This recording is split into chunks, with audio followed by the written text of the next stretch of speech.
You know, sometimes life gives you a lot of lemons and you end up drowning in them.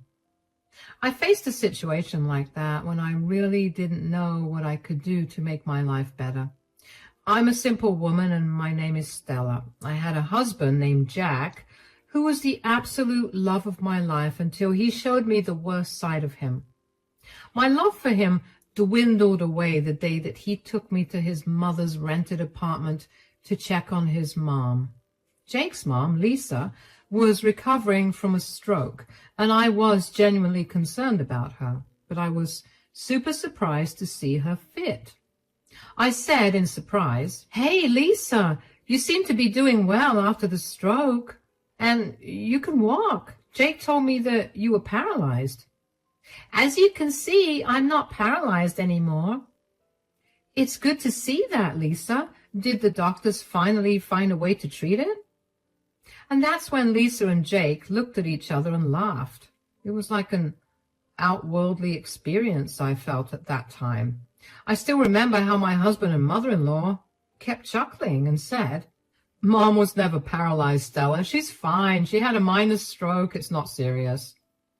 Wait, what? Why did you lie to me, Jake? What about the medical bills? I gave you $30,000 for it. "Oh, that money. Well, we used it for something special for me." "What are you talking about?" And that's when my husband showed me a stack of papers. My eyes widened in surprise when I realized that it was property papers. It was a house purchased with Lisa's name on it. My world became dark as I realized that my husband and mother-in-law had fooled me completely. And the damage they did was so much more than anyone could imagine. My hands shook as I looked up from the papers. I had tears in my eyes and I said, "You tricked me, didn't you, Jake? I gave you my life savings so that you could lay your paralyzed mom's bills. But it was all a lie. You bought her a house with my money. How could you do this?" "You can be pretty dense sometimes, Stella. I've been telling you to give up your savings for my mom, but no, you wouldn't listen to me. So we came up with this plan on impulse when I went to the hospital for the stroke. You fell right into the trap like the fool you are." "You two stole from me so that you can have a house? How could you do this to me?" I was a crying mess when I realized how badly I had been played.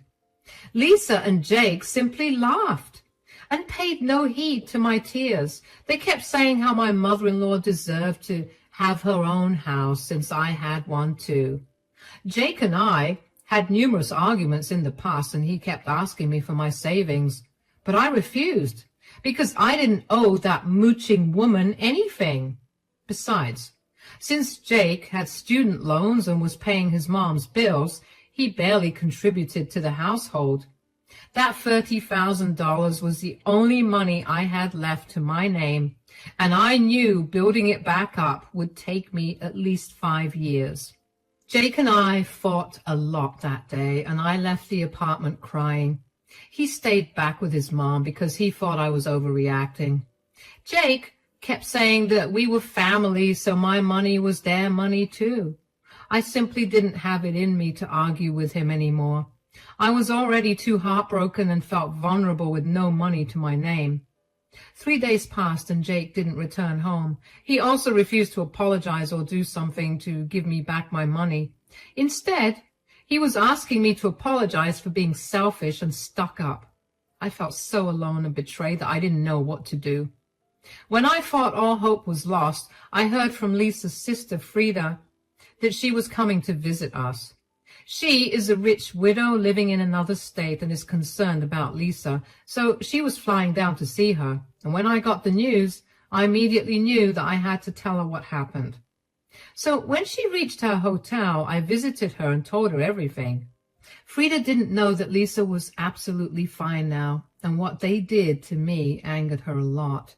She kept getting angrier as I cried and told her everything. When I was done, she solemnly looked at me and said, "I can't imagine what you're going through right now, Stella. My sister and nephew are just horrible. Apologies for what they did, but I have a special present for you. I think it will soften the blow of what they did to you." "What do you mean, Frida? You want to give me something?" "You know, Stella, before I came here, I wanted to do something about my sister's housing situation. So I actually planned something to make sure she has a permanent roof over her head. But I see that she doesn't need it anymore. Nope. She's figured things out for herself already. My husband and mother-in-law played me well, I must say. I'm just sad and disappointed that I fell into their trap. I can't fault you for that, Stella. You are a kind and compassionate woman. You did something really generous to help out your mother-in-law. It's not your fault that she turned out to be such a snake. Still, I literally lost all of my savings, and it hurts a lot. Jack doesn't care about it, and Lisa is just happy that she cleaned my bank account and got herself a shiny new home. If I'd been a little more careful, I wouldn't have lost everything. Now, don't say that you lost everything. Maybe it's a sign from heaven because you are about to receive something even better for being such a selfless person. Frida's words were pretty cryptic, so I didn't know what to think of it, but I was seriously happy to have her support. Lisa might be a horrible woman, but Frida is actually a very nice person. As I said, I have a lot of respect for, so it was nice to know that she took my side. But nothing had prepared me for what Frida was about to do for me. When she told me that I would receive something better, I sadly smiled and said, "I highly doubt that, Frida. My husband isn't even on my side. He's refusing to return the money, and I know he won't ever help me build back my savings." "You don't need your useless and spineless husband to build back your savings. You have me for that. I have already planned to help you with that." "What do you mean, Frida? How do you plan to help me?" "Remember I said that I have a gift for you? Well, I'm actually going to give you $60,000. Guys, out of all things possible, I never expected this to be one. Not even in my wildest dreams had I imagined that Frida would want to give me money. I was extremely taken aback by her words and didn't even know what to say. My face must have shown my confusion and shock because Frida simply smiled at me and nodded her head. I said in disbelief, "You want to give me $60,000? "That's right, Stella." But why? Why do you want to give me money?" "As I said, Stella, I've been making plans to make sure Lisa has a permanent home. So I set aside $60,000 in cash to help her with her house purchase. But then I came here and found out what she did." "And you don't want to give her the money?" "Yup. I'm not giving her the money since she already scammed you into giving her yours. I'm still extremely ashamed of what she did, Stella. Consider this as me returning your money." Honestly, guys, Frida's thoughtful gesture absolutely brought tears to my eyes. And when I told I hadn't expected her to actually help me get my savings back, in fact, she was actually offering me twice what I had lost. Oh my God, Frida, you have no idea how much your kind gesture means to me. I can't believe you are offering me your own money. "Oh, no, Stella. I'm not offering you anything. I'm giving it to you. I won't take no for an answer." "But it's a lot of money, Frida. I only lost $30,000. It's not like I gave Lisa $60,000 that I can take it all from you. Besides, I don't know if it's fair." "It is fair, Stella. Think of it as exchanging gifts. Lisa took your gift by malice, so I am giving her gift to you. Too bad Lisa is the one losing out because now you have more than her." "Are you sure you want this, Frida? My stupidity is completely on me. I don't want you to lose money just because I made a bad decision in life." "Oh, dear. I'm not losing out on money, Stella. I have always taken care of Lisa, and she knew she could count on me. But she went out of her way to be malicious and scammed you. I do consider it a little bit of my fault that she has become this entitled. Jake getting entitled is totally her fault, though." "Don't blame yourself, Frida. You tried to do something nice, just like I did. At least now I have a way of getting it back. I don't think I deserve all the money, though. You deserve the money, Stella. Besides, I'm going to give it to you whether you like it or not. I always reward kind gestures, and you have been nice to my family. Frida kept insisting that I deserved the money and that it was a gift from her. I was so moved by her gesture that I ended up crying and thanking her. Frida smiled at me, but still seemed to have been engrossed with what I told her. After a while, she said, "You know what, Stella? I think you should go with me when I visit Lisa. I would love to see the look on her face when she realizes how badly she messed up." "That would be funny indeed, Frida, but I don't know if I want to face my husband right now. Things are pretty tense between us, and I don't feel like getting into an argument with him again." That seems like a problem that you need to solve, Stella. What your own husband did to you is absolutely horrible, and I am saying that even when I'm related to him. He betrayed your trust in a bad way. I know, Frida. I've been so mad at him ever since I found out. You know, he actually laughed with Lisa when telling me how he lied to me. That completely broke me from the inside. Look, Stella, Jake might be my nephew, but I won't deny the fact that he has turned into an absolutely entitled monster because of his mother. Do you think you can be in a marriage where your own husband doesn't respect you and betrays you like this? Now, that thought was something that was bothering me for a while. Ever since I found out what my husband did, I felt like I didn't even know him anymore. The Jake I knew would never betray me like this, but he did. And in one of the worst ways possible. The most disturbing part in all of this was that Jake wasn't even remorseful about what he did. In fact, he seemed to be proud of his own actions and made it clear that he won't even try to restore my savings. He ran away from me like a coward and hid in his mom's place. And he had the audacity to ask for an apology from me. Frida was right. Jake was a horrible man. So then and there I made up my mind and said, "That thought had been bothering me a lot, Frida, but I think I know what I'm going to do about Jake. Answering your question, no, I won't be able to live with someone who betrayed me like that." I think so too, Stella. So what are we going to do now? I think I'm going to move forward with separation and divorce. Jake could have done a lot of things to make the situation better. Even after losing all my savings, I would have given him a chance if he had at least shown remorse. But no, he chose to leave and join his mother, who started this drama in the first place. Jake is truly an abominable husband.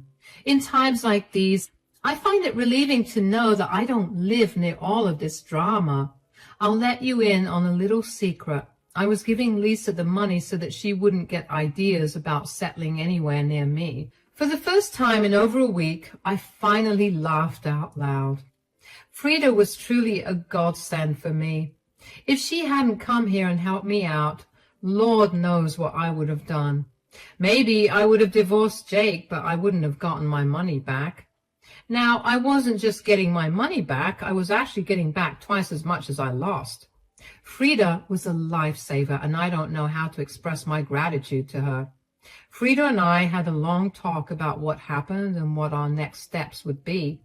I was really down for some revenge and really wanted both Jake and Lisa to suffer for trying to scam me. Within this time, Frida received a phone call from Lisa, who wanted to know when she would come to visit her. I guess she was excited to tell her sister all about the new house she had acquired. I wasn't surprised that she didn't tell Frida how she got the house. Lisa probably knew very well that Frida would not approve of what she did. I guess she wanted to see Frida in person so that she could soften the blow or something. Or maybe they had expected me to stay quiet and just deal with it. Anyway, none of that happened since I already told Frida the truth. Frida never mentioned the house or the fact that I told her everything. She acted pretty normal and promised to go visit Lisa the very next day. After that phone call, we discussed our little plan before finally going to face Lisa and Jack. That evening, after leaving Frida's house, I went straight to a lawyer to see what divorce would entail for me. I gave my new lawyer the go-ahead to prepare papers for the divorce. There was no way I was compromising my self-respect and risking my money again. I was leaving Jack for good, and this was the first step in that direction. Frida and I both went to Lisa's rented apartment the next day. When Jack opened the door, his face sank because he hadn't expected me to be there. He didn't cause a scene, though, as he led us into the living room. Lisa, who was sitting there, was genuinely excited to see Frida, but her smile left her face when she spotted me with her. She said with a nervous voice, "Hey, Frida, how are you? You should have told me that you two would be coming here together. I had no idea." "Why? Does your own daughter-in-law need permission to come to your house? I thought she should come along since her husband is here as well." "Oh, good thing you brought her along. It would be nice to have a big family dinner after so long." Lisa was trying her best to hide her nervousness, but was failing miserably. Meanwhile, Jack was a little quiet and didn't say anything. He kept glancing at me, hoping that I would say something, but I sat there coldly and let Frida do the talking. She said, "There is still time for dinner, Lisa. First, I believe there's a lot we need to talk about. Tell me, Lisa, what preparations have you made to find a permanent residence?" "Oh, Jack and I went house hunting and found the perfect place for me. It's beautiful, Frida. So I just bought it, actually." "You bought it with what, Lisa?" "As far as I know, you don't have that kind of money lying around. Did Jack help?" "Yes, Frida, I helped Mom get her own place. We managed the down payment, and I'll be taking over the mortgage from now on. Everything has been set." "You managed the down payment by tricking your wife into giving away her savings, didn't you?" Jack and Lisa froze when they heard Frida say those words. They had hoped that they had more time to come up with excuses, and they had hoped that I would stay quiet and not tell Frida what they were up to. But I was done being a pushover. I already learned my lesson the hard way. But apparently Lisa and Jack needed to learn some things, because even after getting caught, they tried to lie to Frida. Lisa actually looked offended and said, "What are you talking about, Frida? We have done no such thing. Who gave you these nonsensical ideas?" "You still want to lie about this, Lisa? I don't think lying will be a good way to go about this." "Look, I don't know who told you these things, but we came together as a family and helped Mom buy the house. Lisa didn't actually mind sharing her money. In fact, she gave it to me by her own accord. Isn't that right, Stella?" "Yes, I gave you the money out of my own accord, but the money wasn't supposed to be used for buying a house. It was supposed to be for medical bills and such, because I was told Lisa had been paralyzed." "Why are you lying to Frida? My son would never do anything like this." "Your son did do this, and you helped him, Lisa. Don't forget that I have text messages between all three of us. I showed Frida everything. Sometimes my husband and mother-in-law can be pretty dense about stuff. It completely left their mind that I had proof in the form of texts and even call recordings where they admitted and defended themselves for scamming me. When I reminded them of this fact and told them that I had shown Frida everything, they were shocked and embarrassed. They didn't have any shame in front of me, but they sure did have some shame in front of Frida. Frida looked pretty angry and cold when she said, "I have seen all of those texts and even call recordings. I know what you two have done. Don't you have any shame? Lisa, what is wrong with you? Why are you taking Stella's side, Frida? She's a part of this family, so she needs to help out. Giving my poor mother some money wouldn't kill her." "Excuse me, Jake? Why should I have to support your lazy mother who doesn't even want to work and just wants to mooch off of me? Besides, you didn't take some of my money. You literally took all of it." "We deserve this much from you, Stella. You need to stop being such a selfish person. For years we kept asking you for help so that I could finally live in a house I own, but you were never willing to help out. You forced us to take this path." Lisa and Jake turned out to be even worse than we had imagined. After literally bleeding me dry, they were calling me selfish and blaming her misdeeds on me. It was just outrageous behavior. I was super angry and ready to storm at them, but Frida's voice boomed out before I could form a reply. Enough is enough, Lisa. I can't believe you and your worthless son are still trying to defend yourselves.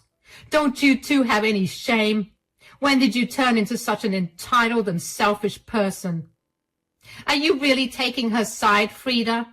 Yes, I am taking her side because you two are wrong. What you did was absolutely horrendous. What option did we have, Frida? Mom needed her own place. We had to do something. Don't give me that nonsense, Jack. Lisa can do just fine living in a rented apartment. Plus, if she wanted a house for herself, she should have worked like the rest of us. I was even going to help her get a house and actually set aside cash for it when I came here. Lisa now looked at Frida happily, thinking that her luck had just opened up. She had that look on her face which people get only when they win jackpots or something. Even Jake looked really surprised and happy to hear that there was more money coming in for his mother. However, Frida and I knew exactly what was happening with the money. She didn't say anything, and neither did I. Lisa excitedly said, "Oh my God, are you going to give me money? That's so generous of you, Frida. I always knew that you cared about me the most. You are the best sister, you know." "Hold your horses, Lisa. I did arrange some money for you, but it looks like you won't need it anymore." "What are you talking about, Frida? Of course I need it. The house isn't paid in full anyway." "Yeah, we could really use some money to pay off the house. It will really help with the mortgage." I do think $60,000 would immensely help with the mortgage, maybe even help you buy furniture or decorate the house." Yes, $60,000 is a lot of money. Oh God, I will be able to do so much with it. "I say we split it 50-50, Mom. You can use $30,000 to buy furniture and the rest, $30,000 for the mortgage." Jack and Lisa were excitedly planning what they would do with Frida's money. Their greed and entitlement were truly amusing to watch, since it didn't involve my money anymore. Anyone who saw them now would think of them as children who were completely dependent on others for money. It was just pathetic. However, I was enjoying the show, and so was Frida. She looked at me and smiled. I knew that she was playing around and trying to find the best way to reveal the reality to them. We were having fun watching them make a fool of themselves. Lisa then excitedly addressed Frida, saying, "So when will you give me the money? We need to start shopping right away, since I will be moving into the house next month." "Wait a minute, Lisa. Who said I would still give you the money?" "What? What do you mean, Frida? We just explained to you why we still need the money." "Yes, you did. But I am still not under any obligation to give you the money. To be honest, I still haven't gotten over how you robbed the poor girl, Stella, of your stupid house. So I have actually decided to give her the money." The look on their faces was absolutely priceless. Lisa and Jack were shocked that Frida would even think about doing this. They couldn't believe that Frida would blatantly give away the money that was supposed to go to Lisa. They kept looking at my face and Frida's, trying to understand if this was a joke. And when they realized it wasn't a joke, Lisa was downright angry and said, "You plan to give the money to Stella? Why would you do that?" "Why would I do that?" "Probably because I'm trying to rectify what my sister and nephew did to her." "Your money has nothing to do with Stella. It should be mine, because it was meant for me."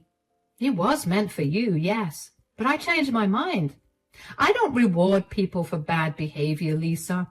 I think you know that very well." "I think you're being very harsh on Mom, Frida. We didn't have many options. You can't punish her for wanting a roof over her head."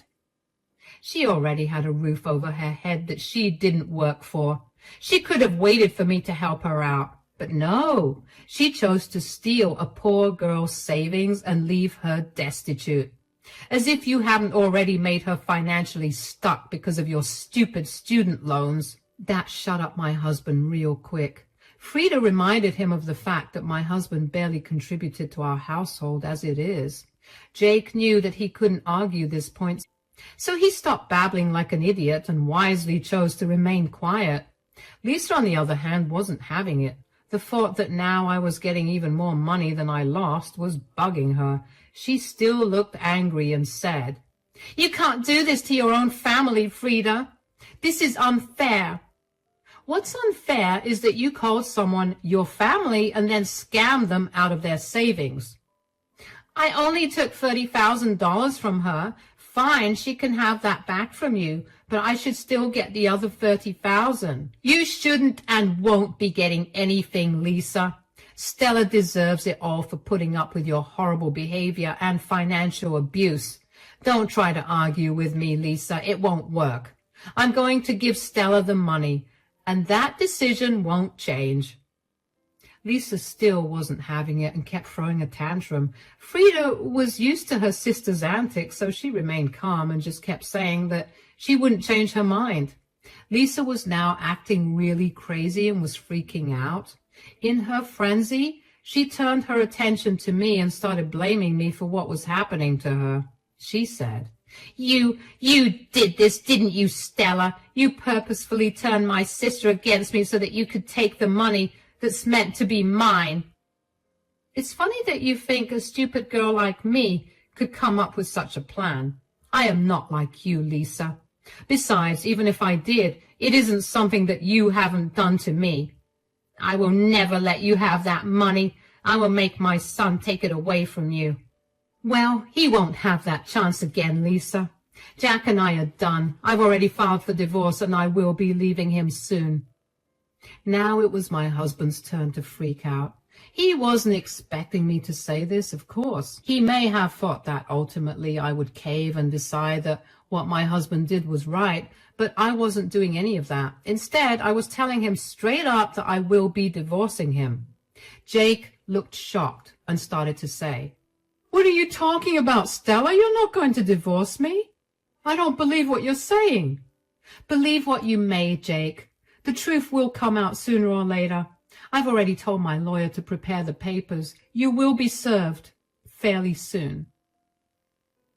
No, you can't do this. You can't just leave me over this one small thing."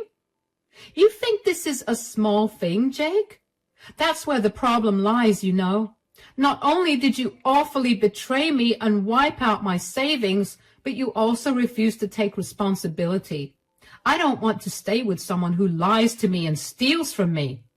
"But you're already getting your money back, Stella. In fact, you're getting more than what you spent on my mom. The problem has been solved now. Just because Frida generously offered to give me back my money, that doesn't mean I should forgive you. I have already decided on a divorce, and I will go through with it, whether you like it or not."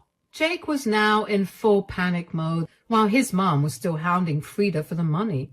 It was a hilarious mess where both Jake and Lisa were not only regretting their actions, but also paying dearly for it. Frida and I watched them grovel for a while before we left and went to our own homes. That night, I slept like a baby since a big weight had been removed from my chest. The next day, Jake came back and wanted to talk things through, and I made sure to tell him that there wasn't a chance in this lifetime that I would forgive him. He cried a lot and lamented about how he got carried away due to his mom and made a mistake.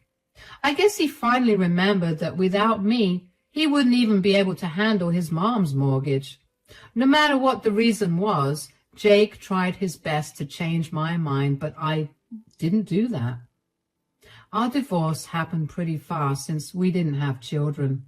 Jake sulked the entire time and tried to sabotage the divorce. However, he soon realized that he had no money to fund lawyers to draw out the case, so we came to a mutual agreement. He was left to fend for himself because he and I both earned almost the same money.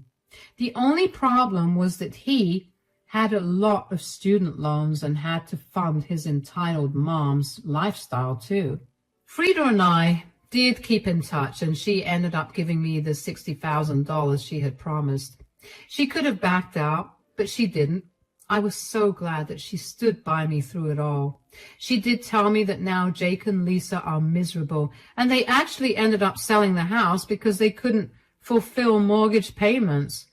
Right now, Jake is blaming his useless mom for his financial crisis and divorce. The two fight a lot, and it feels good to know that they lost it all because of their bad behavior.